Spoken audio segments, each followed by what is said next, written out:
Maxime, dans le film d'Edouard, vous interprétez un homme au bord du burn-out. Et alors ce matin, nous allons essayer d'en savoir plus sur le burn-out et ses effets sur le cerveau grâce au professeur Philippe Caboche. Bonjour Philippe. Bonjour. Alors expliquez-nous, qu'est-ce que c'est le burn-out? Bonjour les amis. Alors écoutez, le burn-out c'est très simple Thomas. Il arrive lorsque le cerveau accumule dans le cortex cérébral trop d'informations négatives qui vont venir heurter finalement le lobe pariétal et finalement faire caisse de résonance dans l'ensemble du cortex sensoriel et renvoyer ces informations issues des noyaux thalamiques ventraux-postérieurs vers l'hypothalamus. Je suis désolé, on a rien compris là.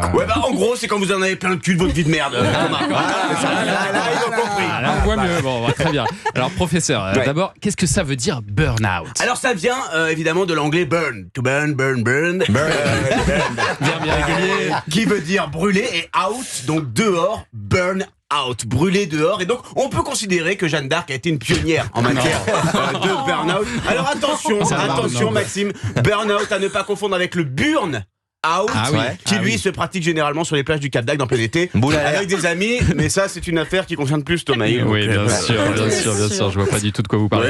Alors, est-ce qu'il y a des signes qui montrent l'arrivée d'un burn-out? Tout à fait. Alors, écoutez, les signes d'un burn-out sont assez clairs dans le milieu professionnel. Par exemple, lorsque vous terminez vos mails par cordialement et que vous ajoutez juste après, et si ça vous plaît pas, allez vous faire cuire le cul.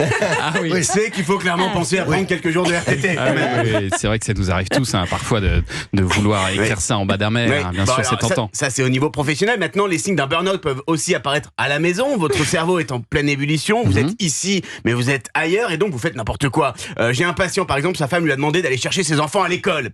Il est revenu avec Elliot et Oscar. Et alors, c'est quoi le problème? Le problème, c'est que ses enfants s'appellent Lucas et Mathéo, donc c'est légèrement problématique. Lui, je vais lui conseiller de prendre 14 jours pour aller mieux. Promo, matin, midi et soir. Et puis le burn-out touche tout le monde, même les politiques. Ah, vous avez des exemples? Regardez Gabriel Attal. Le pauvre enfant. Il a été nommé Premier ministre il y a 2 mois à l'âge de 34 ans. Et aujourd'hui il va fêter ses 54 ans. Il a tellement de valises sous les yeux que quand il prend l'avion il voyage en soute. Il va finir comme Ariane 5 qui va exploser en plein vol. Et dans 6 mois je le récupère au cabinet. Alors question un petit peu bête, mais alors le burn-out, est-ce que ça touche uniquement les êtres humains? C'est pas si bête Thomas. Ça bosse chez Europe 1. Les animaux aussi peuvent faire un burn-out. Tenez, la semaine dernière au salon de l'agriculture, Oreillette, la vache égérie du salon, elle a passé 10 jours à se faire toucher le cul par toute la classe politique française. Elle a fini par craquer. Elle a pris une pinte entre ses cornes et elle l'a balancée sur la tronche de Marion Maréchal Le Pen. C'est elle. Alors Philippe, ce serait quoi votre meilleur remède contre le burn-out? Le remède, il est devant nous ce matin.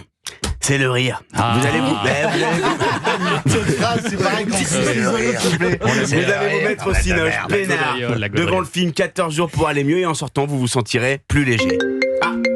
Excusez-moi. C'est Gabriel Attal. Vous voyez, il est déjà devant mon cabinet. Oui, Gabriel, bougez pas, j'arrive. Allez voir le film. Ça ira mieux. Merci professeur Philippe Caboche. Surtout merci à Pierre-Antoine Dalcourt. Professeur. Vous vous soignez à quoi, vous? L'alcool plutôt? Ouais. Matin, midi, soir. Ça va bien.